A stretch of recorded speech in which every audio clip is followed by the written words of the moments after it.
A storm impacted some people who weren't even on land when it happened. Dozens of Carnival Cruise passengers returned to their parked cars on Monday and found them damaged due to flooding. Our Emily Johnson joins us live from the Carnival Cruise parking lot after talking with one couple who says their holidays will be a little bit more stressful this year. Emily, walk us through what these passengers discovered once they arrived back on land.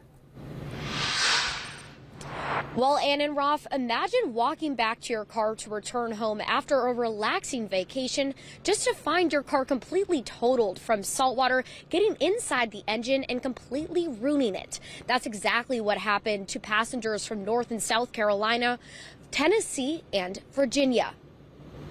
Stephanie and Wesley Royal traveled to Charleston from Brevard, North Carolina for a 5-day cruise before the holidays. They say the entire trip was filled with rough seas from the storm, making them excited and ready to be back on dry land. When getting back to the Carnival parking lot on Monday, they faced a situation they say was unlike anything they had ever seen before.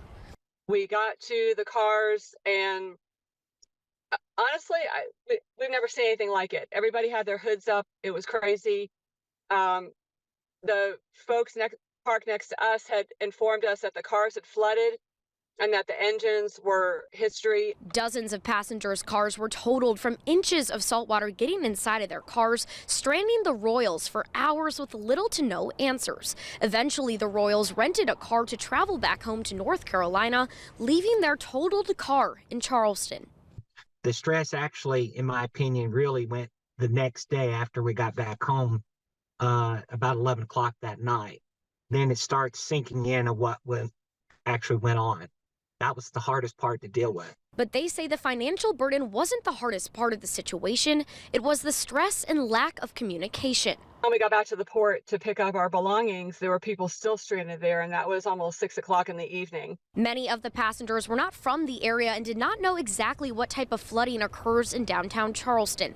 The Royals also explained that they could not receive current news while out at sea. It'd have been nice if they had, like I said, informed us that this had occurred, and if they had developed, had some assistance out there. Now, aside from needing to purchase a new car, the Royals say that they spent over $700 getting from Charleston back home to North Carolina. Reporting live in downtown Charleston, Emily Johnson, Live 5 News. All right, Emily, thank you. Now, Carnival Cruises did respond to our story, saying in part, we suggest you contact the parking authorities. We assisted in some ways where we could, for instance, with helping guests connect with their insurance providers, but ultimately, this was not our facility. South Carolina Port says its team worked closely with passengers to provide assistance from the moment they arrived until the last passenger left. Every passenger was given the reports needed for their insurance company, and no one was charged for the additional days.